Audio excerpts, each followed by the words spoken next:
On Friday, Korean leaders Kim Jong-un and President Moon Jae-in met for an inter-Korea summit, the third in modern history. The last two happened in North Korea, or full title, Glorious Democratic People's Republic of Korea, which is not a title I'll repeat because, in the words of the world's most dangerous spy, it's not democratic, it's not a republic, and definitely not glorious. Jesus, watch Frontline once in your life. This time is different. Unlike his father Kim Jong-il and grandfather Kim Il-sung, Kim Jong-un actually left the relative safety of his own country and its allies to meet on the South Korean side of the demilitarized zone between the two nations, which, on paper at least, are still at war. Now, this alone represents a progressive new phase of North Korean leadership, particularly given the slanging match between Donald Trump and the Kim regime in recent months, sledging that even the South African cricket team would tip hats to. But Trump then turned around in the days leading up to this event and called Kim very open and very honourable when talking about the North's latest diplomatic efforts, noting that it would be a great thing for the world, a great thing for North Korea and South Korea and Japan and France. Now, maybe it's just classic Trump hyperbole, but it is possible that Kim Jong-un is taking the North in an entirely new direction. They have, in the lead up to this summit, offered to end the testing of nuclear weapons in the Mount Mantap tunnels at Pyongyang, and even offered to suspend test launches of ICBMs capable of reaching the continental United States. Which is even more surprising when you consider the geopolitical imperatives of the Inter-Korea summit. The North has depended heavily on political and economic assistance from the old Soviet Union and China, with much of the founding leader Kim Il-sung's ideology developed through his friendship with Joseph Stalin.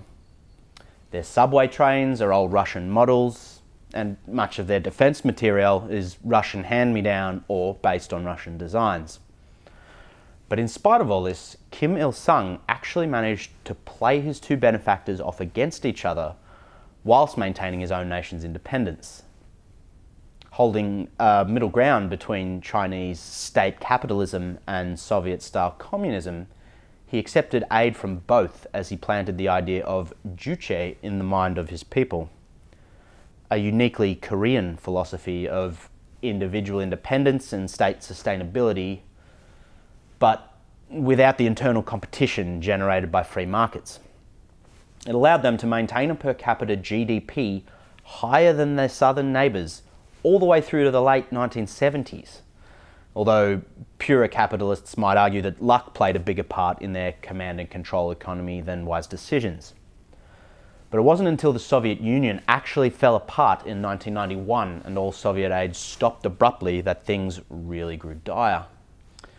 Corruption spread, cities and economies stagnated, and eventually hundreds of thousands, potentially millions, there's no way to know 100%, died through sheer lack of food. Now, the people lost a lot of confidence in their own private kingdom in that decade, and ruler Kim Jong-il dropped what was, in many respects, just a charade of socialism and focused instead on proud nationalism and a particularly military brand of it too, Jong-un, or military first. The cumulative results of the last 25 years in North Korea are a population that's had independence and the need to fend for themselves rammed down their throat by a government that can't even provide the basics of civilization for its people, and the most paranoid state security apparatus in the world, as well as the world's largest standing and reserve army at almost 10 million people. Their relationship with China, on the other hand, is more financial and economic, with the majority of the country's financial aid and raw materials coming from the PRC. At the height of the famine in the mid-90s, when Soviet aid stopped, China was supplying the North with 77% of its fuel imports and 68% of its food. That was before its own shortages kicked in. But China still backs up the bulk of North Korea's international political efforts, hoping to use the state as part of a group of nations that pose a long-term counter to Western influence, obviously with itself in a leadership role. But unfortunately for China's would-be emperor Xi Jinping, a lot of what the North actually does harms China's influence in the region, and in the case of testing nuclear weapons underground just 80 kilometres from the border, potentially Chinese territory directly.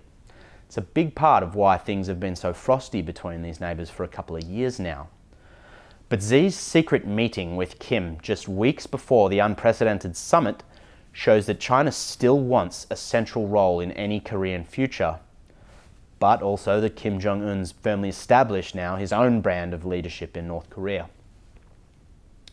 The ultimate goal of the talks wasn't entirely set in stone. The North wanted eventual assurances from the United States, while the South wanted to replace the open-ended armistice with a formal peace treaty.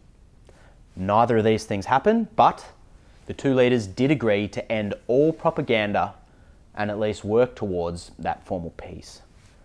But the most interesting aspect of this whole ordeal isn't the interstate relations between North and South, or even the jarring change in North Korea's attitude towards formerly hostile nations. It's intrastate attitudes of the people who live in the South. These days, an economic powerhouse from everything in electronics and technology to car manufacturing.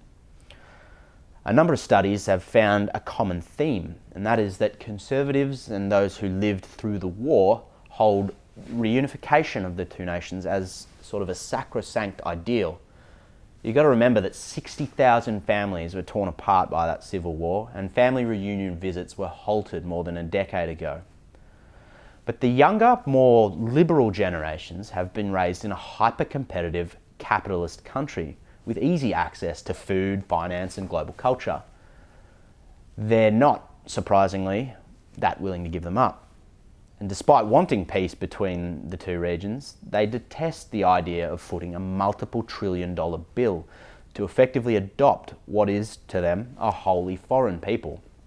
Over the last 65 years, these two countries have grown so far apart, culturally and economically, that peaceful reunification is, in this humblest presenter's most humble opinion, just not possible.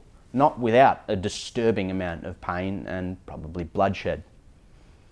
So ingrained is the idea of North Korea against the world in Kim Jong-un and his people, through things like compulsory military service and state security apparatus that makes the CIA look timid, that it's difficult to even imagine a scenario where civil guerrilla warfare doesn't plague both North and South for decades to come.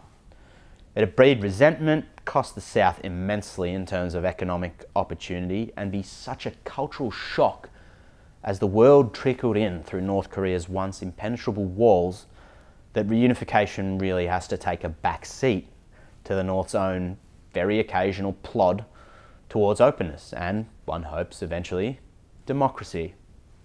It is not to suggest that reunification isn't an ideal, or rather an idealist, goal. But the thing is, it's something people on both sides of the fence only really want if they can achieve it on their own terms. Reunification under the leadership of the South signals the end of the Kim dynasty, something that even if Kim himself accepted, you can bet your bottom dollar that powerful forces in the North's military elite would not.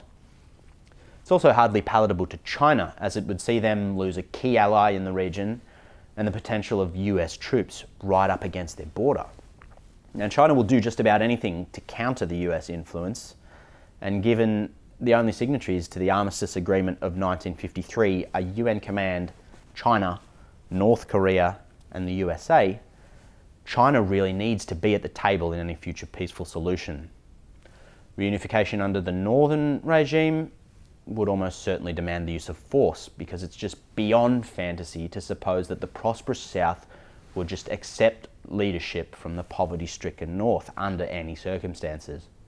Now, if Korea as it stands today were to be run the way the North has been run until now, the living standards of millions of people would just plummet, and the world would lose one of its greatest economic contributors. Try to imagine South Korea suddenly going dark one day, cutting off ties with the outside world as it joins the Hermit Kingdom. It's difficult, and frankly, if it wasn't brought about through military action in the first place, it would almost certainly lead to civil war, as the riches South Korea has become accustomed to spread to vanishing point across a nation that's home to some of the poorest souls on the planet.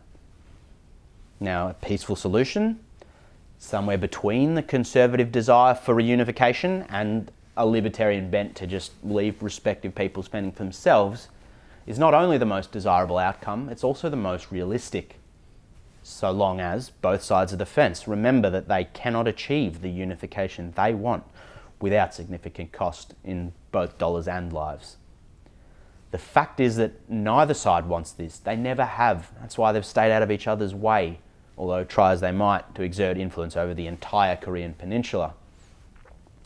Now, given North Korea's skill at playing its few allies off against each other in the past, and Kim Jong-un's control of the media and mastery of manipulation, it's genuinely hard to tell whether these very sudden promises of ending nuclear and missile testing after 65 years of outright belligerence are merely cynical efforts to get more concessions out of these peace talks, a game of risk against southern neighbours who fear the destruction that a nuclear war would bring to their doorstep, or a genuine attempt to engage with a rapidly changing world.